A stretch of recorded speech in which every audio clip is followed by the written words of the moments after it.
My grandparents chose blood over love. For most of my life, I believed I was truly part of my dad's family. He adopted me when I was 5, raised me as his own, and I never doubted that his parents saw me as their grandson, until last November. Out of nowhere, they announced they had started a college fund for my younger brother. When my mum asked if they had done the same for me, their response shattered everything I thought I knew. "You're not our real grandson." Now, with my graduation approaching, they expect to celebrate with me. But why should they, when they never truly saw me as family? I never questioned my place in my family before that day. My dad had been in my life since I was 2, and I never felt like I was missing anything.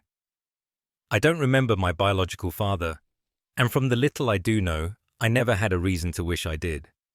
He was in and out of jail before he passed away when I was 3. My mum never spoke much about him, except to tell me that my dad, the man who stepped up and chose to be my father, was the only one who ever truly mattered. And I believed that. My dad loved me like I was his own, never treated me differently, and I grew up feeling secure, never doubting for a second that I belonged. His parents, my grandparents, were there throughout my childhood, attending birthdays, holidays, and school events. They always hugged me, gave me gifts, and called me their grandson. They even had pet names for me, just like they did for my younger brother. Looking back now, I wonder if it was all just an act. If they were only playing the part because my dad insisted on it. The idea that their love was conditional, that it never ran as deep as I had thought, is something I still struggle to process. When they said I wasn't their real grandson, it wasn't just a casual comment. It was a rejection of who I am, of my place in this family that I had believed was mine. It made me wonder, was every hug, every birthday card, every smile fake? Had they been tolerating me all these years out of obligation rather than love? I can still hear the way they said it, like it was the most natural thing in the world. No hesitation, no realization of the weight their words carried. My mum was stunned. My dad looked heartbroken. And me, I just sat there silent, as the truth settled in my chest like a heavy stone. I wasn't their grandson, not really.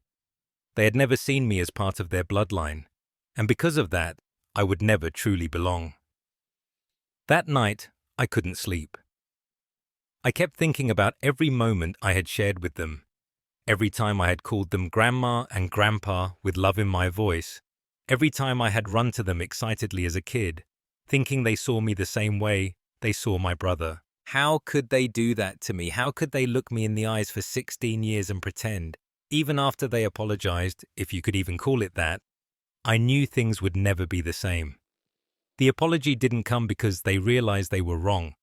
It came because my dad made them. That's the difference between regret and guilt. Regret means you feel bad about what you did. Guilt means you feel bad about getting caught.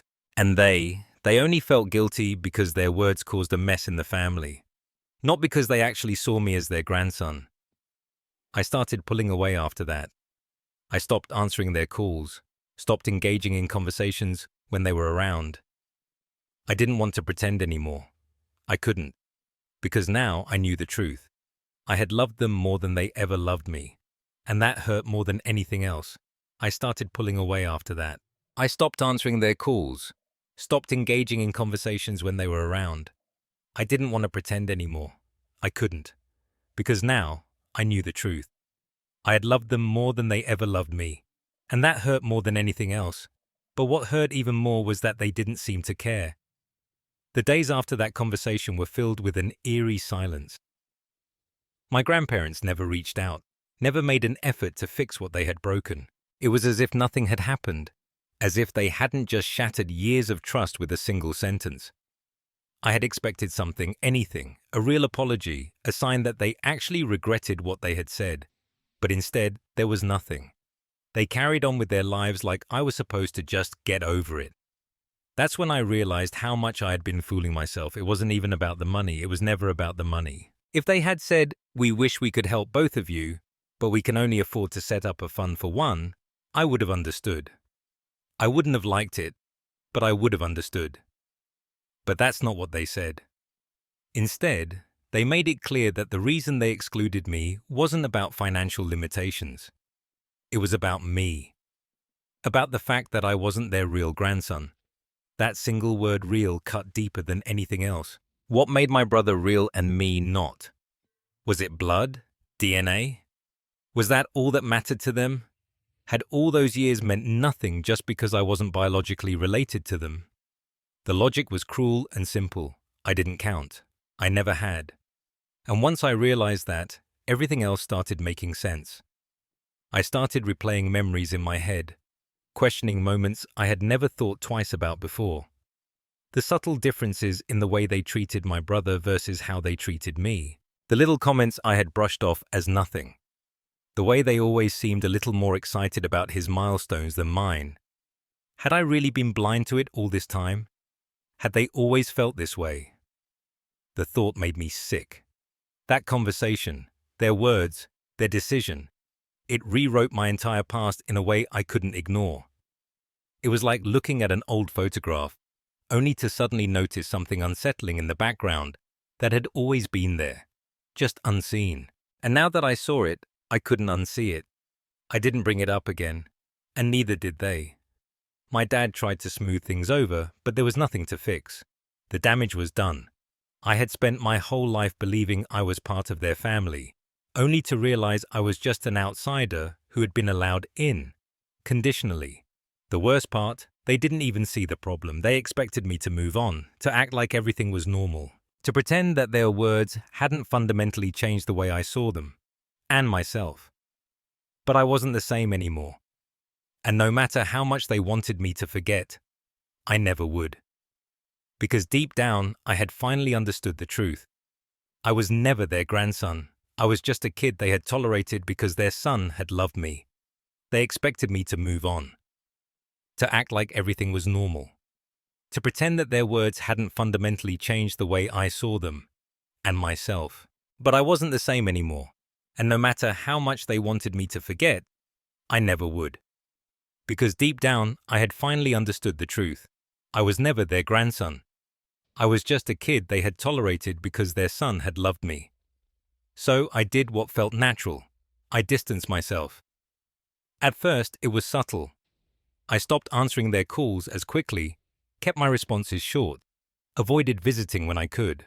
But even that felt exhausting because I knew they weren't trying to fix anything. They weren't even trying to see me. I was expected to move past it on my own, while they got to keep pretending nothing had changed. But everything had changed. It wasn't just that they didn't think of me as family. It was that I had spent my entire life thinking that they did. That realization weighed on me in ways I couldn't explain. It made me rethink every hug, every smile, every time they had ever said, "We love you." Had those words ever been true? Or had they just been saying what was expected? That question haunted me.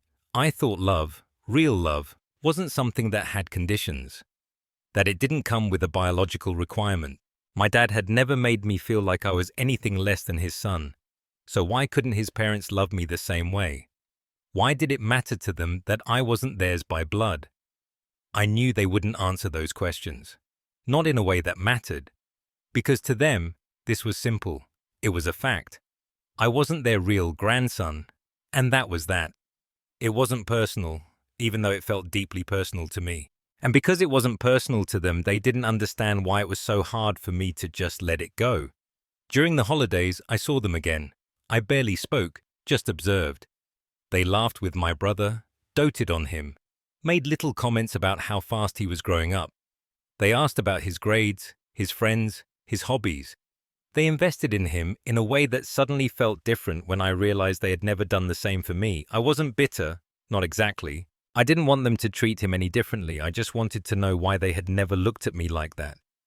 Why their affection for me had always come with an unspoken asterisk, a footnote that read, "He's not really ours." The worst part was that they didn't even seem to notice how much things had changed, how I had changed.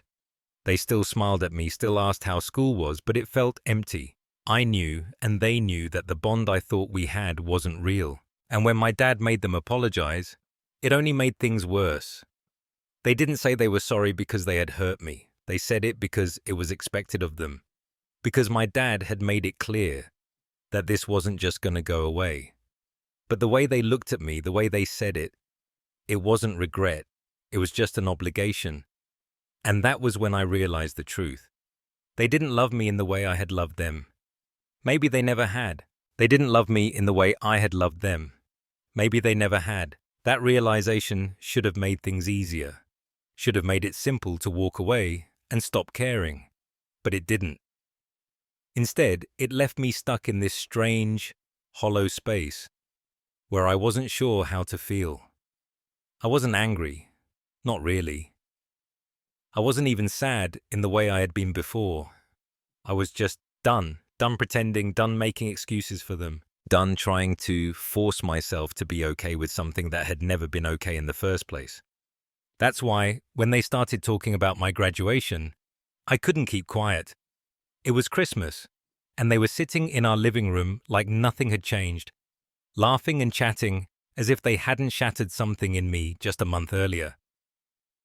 My parents brought up my senior pictures, and suddenly, my grandparents were excited, talking about how proud they were, how they couldn't wait to see me walk across that stage, how it felt like just yesterday I was a little kid running around their house.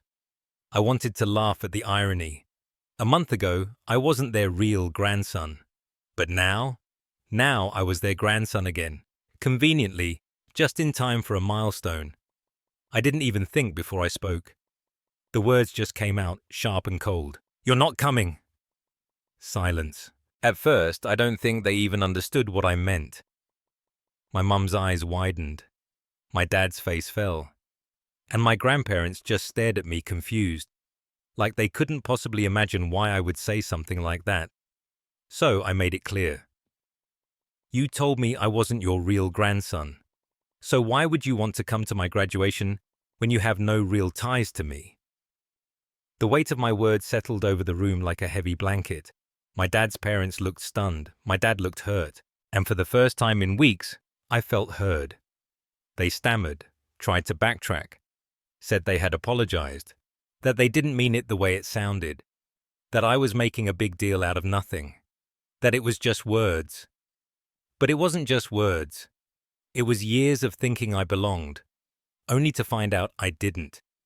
It was trusting them, only to realize they had only ever seen me as an outsider. It was every hug, every birthday card, every conversation now feeling like a lie, and I wasn't going to let them pretend otherwise.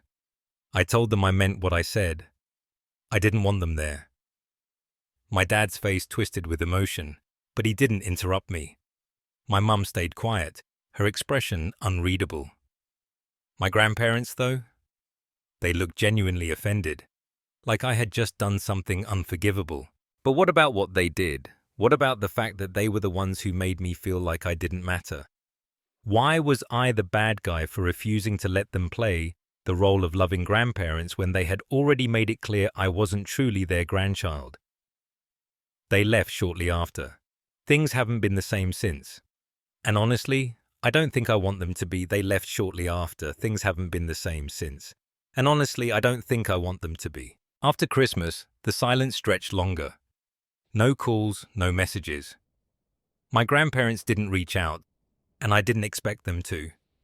I had made myself clear. I didn't want them at my graduation, and I meant it. If I wasn't their real grandson when it came to being included in the family, then I wasn't going to be their grandson just for the sake of a picture-perfect moment.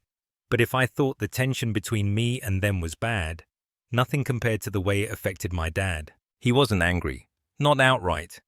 He never yelled, never lectured me about respect, or tried to force me to change my mind.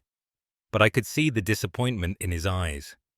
The way he lingered in the doorway sometimes, like he wanted to say something but couldn't find the words. The quiet sighs when he thought I wasn't paying attention. And honestly, that hurt worse than anything my grandparents had said. I knew he was in a hard position. He had built this life with me as his son, had never treated me as anything less than his own flesh and blood. And now, here I was drawing a line in the sand between myself and his parents, making it clear that, in my eyes, they weren't my real family anymore, at least not in the way that mattered. I wasn't trying to punish him. I wasn't trying to make things harder. But at the same time, I couldn't just pretend everything was fine for his sake. This wasn't something I could let go of, no matter how much I wished I could. He tried once to convince me to change my mind. It was late, and I was sitting in the kitchen, scrolling through my phone, when he finally spoke. "You know, they're really hurt by what you said." I didn't look up. "So am I." He sighed, rubbing his hand over his face. "They apologized, son. They didn't mean it the way it came out." That made me look at him. Then why didn't they apologize until you made them? He didn't have an answer for that, and I think that's when he realized I wasn't going to budge. He didn't bring it up again, but the weight of it still lingers between us. My mum told me she understands, told me she supports me, even. But she also reminded me that this puts my dad in an impossible situation, that he just wants his family to be whole. I get that. I do. But I also know that I wasn't the one who broke it. Graduation is coming up, and I don't regret my decision. My dad's parents won't be there, and I'm okay with that. Because the people who matter, the ones who have always truly loved me, will be. And that's enough. I don't need their approval. I don't need their presence. I just need the people who actually see me as family. The people who don't need blood to love me as their own.